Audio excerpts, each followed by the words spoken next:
एबिया ने एक नया एसआर इशू किया है 419, जिसमें ये बताया गया है कि अब जो विद होल्डिंग एजेंट हैं, जब वो पेमेंट करेंगे तो उन्होंने एक सॉफ्टवेयर के थ्रू उसकी एंट्री करनी है, ताकि जितनी भी विद होल्डिंग हो रही है टाइमली एबीआर के पास उसकी इन्फॉर्मेशन पहुंच सके। जैसे मैंने पहले बताया कि एबीआर का टारगेट था कि अभी टारगेट है कि 2024 के अंदर जितनी भी इकोनॉमी है उसको मैक्सिमम डिजिटलाइज किया जाए। इससे पहले हम इनवाइसिंग के ऊपर चीज़ें देख चुके हैं। अब उन्होंने विद होल्डिंग के ऊपर टैक्सेस के ऊपर भी एक प्लान जो है वो शेयर कर दिया है, एक रूल शेयर कर दिए हैं। इसके पीछे क्या लॉजिक है, क्या कॉन्सेप्ट है, आज के इस छोटे से टॉपिक के अंदर हम इसको स्टडी करेंगे। आप देखें प्रैक्टिकल अर्निंग है, उसमें हूँ फ़हीम महबूब।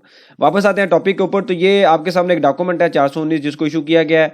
इसमें स्वैप एजेंट के मतलब बताया गया है। स्वैप एजेंट क्या होता है? वेब बेस्ड पोर्टल होगा, एबीआर की तरफ से हमें मिलेगा। उसके बाद उन्होंने बताया कि हम एक लिस्ट इशू करेंगे कि कौन से लोग उसमें नोटिफाइड होंगे, वो अपने आप को रजिस्टर्ड करवाएंगे, जैसे पॉइंट ऑफ सेल है। और इसी तरीके से डिजिटल इनवाइसिंग के ऊपर अभी जैसे एफएमसीजी सेक्टर है वो रजिस्टर होने जा रहा है। इसी तरीके से वो डिफरेंट टाइम पे डिफरेंट डॉक्यूमेंट इशू करेंगे, डिफरेंट सेक्टर को टारगेट किया जाएगा। वो सेक्टर अपना जो टैक्स है वो विदहोल्ड उस सॉफ्टवेयर के थ्रू रिपोर्ट करेगा। अब इसका कॉन्सेप्ट क्या है वो हम समझ लेते हैं। जैसे इससे पहले हमने देखा कि एबीआर ने 2 साल में पॉइंट ऑफ सेल का पीओएस को इम्प्लीमेंट किया, रिटेलर को कैच किया। उसके बाद डिजिटल इनवाइसिंग के ऊपर अभी काम जारी है, जिसके अंदर एफएमसीजी का जो सेक्टर है उसको कैच किया जाएगा। अब आता है स्वैप एजेंट। स्वैप एक सॉफ्टवेयर होगा जिसके अंदर ये जो 2 पार्ट थे जो भी हमने देखे हैं, ये हैं सेल से रिलेटेड। मतलब जब आप सेल करेंगे तो सेल के टाइम पे ये चीज़ें रिपोर्ट हों। हम एक कॉन्सेप्ट स्टडी करते हैं कि जब भी कोई कंपनी या बिजनेस रिटर्न फाइल करता है वो सेल लिखता है, उसके बाद कॉस्ट ऑफ सेल उनका आता है, फिर जीपी आता है और यहाँ पे आते हैं एक्सपेंसेस। एबीआर ने इसके ऊपर ऑलरेडी काम शुरू कर दिया है। पॉइंट ऑफ सेल और डिजिटल इनवाइसिंग के थ्रू ये कंट्रोल होगा। उसके बाद आता है एक्सपेंसेस। एक्सपेंसेस में डिफरेंट तरह के एक्सपेंस आते हैं। जब हम पेमेंट करते हैं तो हम विदहोल्डिंग टैक्स डिडक्ट करते हैं। जैसे सैलरी के ऊपर 159 जो 49 सेक्शन के मुताबिक होता है, रेंट के ऊपर 155 है, इसी तरीके से 153 है। ये 3 मेन सेक्शन है जो कि तकरीबन कहीं ना कहीं हर बिजनेस में यूज होते हैं। अब होता क्या है कि जब हम पेमेंट करते हैं उसके बाद मंथली हम उसकी जो पेमेंट है वो डिपॉजिट करवाते हैं। विदहोल्डिंग टैक्स जो डिडक्ट हुआ होता है वो एबीआर से चालान बनाते हैं और जो टैक्स है वो डिपॉजिट करवा देते हैं। और क्वार्टरली हर क्वार्टर में हम जो विदहोल्डिंग स्टेटमेंट है वो भी फाइल करते हैं। और जब ये स्टेटमेंट हम फाइल करते हैं तो वो एक सारा मैनुअल प्रोसेस है, मैनुअल डाटा है, मैनुअल डिडक्शन यहाँ पे होती है। ये डिडक्शन ज़्यादा भी हो सकती है, कम भी हो सकती है। उसके बाद ये सारा मैनुअल प्रोसेस है, उसके थ्रू क्या होता है कि हम विदहोल्डिंग स्टेटमेंट फाइल कर देते हैं। अब इसके बाद क्या होता है, अब ये सारा डाटा जा तो रहा होता है, इसमें कितनी गलतियां होती हैं, किस तरह सही होता है, एबीआर को सारी चीज़ें मैनुअल चेक करनी पड़ती हैं। मतलब जो उनका सिस्टम है वो इंडिविजुअल डिपेंडेंट है। कोई उसको देखेगा तो गलती निकालेगा, अदरवाइज सिस्टम ऑटो गलती नहीं निकालता। इस वजह से बिजनेस को 44(4) के नोटिस इशू किए जाते हैं, जिसके अंदर उनको कहा जाता है कि आप रिकनसाइल करें, डाटा हमें दें। तो वो भी सारा डाटा हम मैनुअल देते हैं और एबीआर का जो ऑफिसर है वो सारे डाटे को मैनुअल चेक करता है। मैनुअल डाटे में आपको पता है कुछ चीज़ें तो हाईलाइट हो जाती हैं, बाकी उनके साथ मिलके जो टैक्स पेयर है वो मैनेज करता है। इस सारी चीज़ को कंट्रोल करने के लिए अब एक स्वैप एजेंट का सॉफ्टवेयर जो है वो इंट्रोड्यूस किया जा रहा है। उसमें क्या होगा कि जब हम डाटा रिपोर्ट करेंगे उस सॉफ्टवेयर के थ्रू तो वो सॉफ्टवेयर में बताएगा 149 का टोटल एक्सपेंस ये था, विदहोल्डिंग ये है। उसके बाद हम कहेंगे ये रेंट है, वो कहेगा रेंट का टोटल रेंट ये था, विदहोल्डिंग ये है। इसी तरीके से 153 में आएंगे, वो कहेगा टोटल अमाउंट ये है और इतनी विदहोल्डिंग हुई हुई है।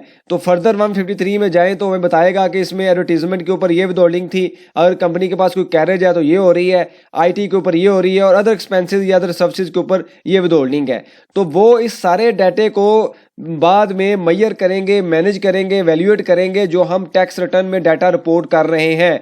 तो अगर तो यहाँ पे एक सफिशिएंट परसेंटेज निकलती है कि जितना विदहोल्डिंग हुआ है और टोटल जो अमाउंट है उनकी जो परसेंटेज है, सब फॉर एग्जांपल यहाँ पे निकलता है जी 10% सैलरी के केस में टैक्स जमा करवाया गया है। मतलब अगर 100 रुपये की सैलरी है तो 10 रुपये टैक्स उनको रिसीव हुआ है। इसी तरीके से रेंट के केस में लेट से 5% टैक्स जमा करवाया गया है, यहाँ पे भी 5% करवाया गया है। तो एबीआर जब भी ये डाटा देखेगा जहाँ पे उनको अबनॉर्मल वेरिएशन नजर आएगी वो इसके पीछे जाएंगे कि यहाँ पे बताएं कौन कौन से हेड में कितना कितना टैक्स जमा हुआ है। इसको कंपेयर किया जाएगा जो टैक्स रिटर्न आप फाइल करते हैं। मेरी इंफॉर्मेशन के मुताबिक जो टैक्स रिटर्न का फॉर्मेट है वो भी चेंज होने जा रहा है। उसके अंदर ये लिखा जाएगा कि आप यहाँ पे लिखें लेट्स से सेल है, यहाँ पे हम लिखते हैं एक्सपेंसेस है, वो यहाँ पे आएगा टोटल एक्सपेंस कितने हैं और कितना विदहोल्डिंग हुआ वो ही लिखें।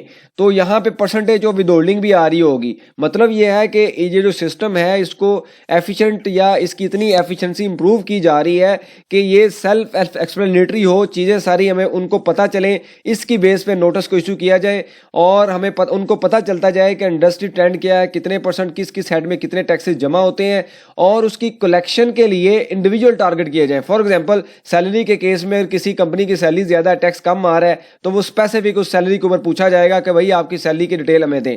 किसी कंपनी में एक्सपेंसेस ज़्यादा है और टैक्स कम जमा हो रहा है तो स्पेसिफिक पूछा जाएगा कि एक्सपेंसेस की डिटेल दें। तो इस तरीके से सारे का सारा ऑडिट नहीं किया जाएगा, इंडिविजुअल हेड के ऑडिट किए जाएंगे। तो ये जो अभी डिजिटलाइज की चीज़ें होने जा रही हैं, जो उनका प्लान है उनके मुताबिक ये डीपली चीज़ों को चेक करेंगे। ऑब्वियसली एक तरफ से जो इकोनॉमी है डॉक्यूमेंट होगी, कलेक्शन बेहतर होगी, लेकिन दूसरी तरफ जो टैक्स पेयर है उसके लिए भी चैलेंज है, उसने अपने आप को अपडेट रखना है। अगर वो अपडेट नहीं रखेगा उसको पुश किया जाएगा और कहीं पे अगर गलती होती है तो उसका रिस्पॉन्सिबल वो खुद होगा। इस वजह से आपने चीज़ों के साथ अपडेट रहना है। मेरी कोशिश होती है जैसे कोई नया रूल आए उसके पीछे क्या लॉजिक होता है, क्या उसका थीम होता है, बीआर क्यों करने जा रहा होता है, सारी चीज़ें हम एक साइकिल के थ्रू स्टडी करते हैं ताकि आपके ज़हन में एक कॉन्सेप्ट क्लियर हो। तो एक नया रूल आया है, उसके बाद फर्दर अगर आप इस रूल को स्टडी करें तो उसमें उन्होंने एक वर्ड यूज़ किया है कि नोटिफाइड, यानी कि जो बोर्ड है वो नोटिफाई करेगा। यहाँ पे आप देखें तो जो ट्रांजैक्शन है कब किस डेट से अप्लाई होनी है और किस किस इंडस्ट्री से अप्लाई होती है। जैसे आप देखें तो पॉइंट ऑफ सेल के ऊपर जो रूल जब आया तो उन्होंने डिफरेंट टाइम पे जो पॉइंट ऑफ सेल के एजेंट जो जिन्होंने रजिस्टर्ड करवाना था उसकी एक लिस्ट आती थी और उस लिस्ट के मुताबिक उनको डेडलाइन दी जाती थी।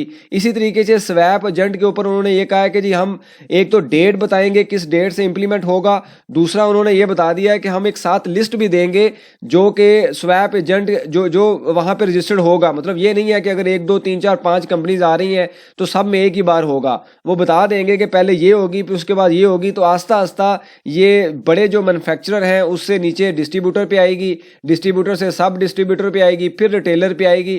तो इस तरीके से सारी चीज़ें कैच होनी जा रही हैं, सारी चीज़ें कनेक्टेड होंगी, इंटरलिंक होंगी। वन विंडो के थ्रू इसको कंट्रोल किया जाएगा। और इसके ऊपर फर्दर जो अपडेट है वो ये है कि इसको चेक करने के लिए, नोटिस इशू करने के लिए एफबीआर के अंदर ही एक डिफरेंट डिपार्टमेंट को बनाया जा रहा है, क्योंकि आपको पता है एफबीआर की कुछ रिस्ट्रक्चरिंग हो रही है। तो ये जो डाटा है ये डिपार्टमेंट जो होगा डाटे को चेक करेगा और ये नोटिस इशू करेगा और ये जो डिपार्टमेंट है ये चेक करेगा, यानी कि ये जो दूसरा डिपार्टमेंट है ये जो डाटे को वेरीफाई करेगा। इस तरीके से जो इंडिविजुअल डिपेंडेंट सिस्टम है वो भी ज़्यादा से ज़्यादा जो सिस्टम डिपेंडेंट होगा, एफिशिएंसी आएगी, काम जल्दी होगा और अगर टैक्स पेयर ने एक्चुअल में टैक्स पे किया होगा तो वो सही तरीके से प्रेजेंट भी कर सकेगा। तो ये डिफरेंट तरह की डिजिटल इनिशिएटिव लिए जा रहे हैं।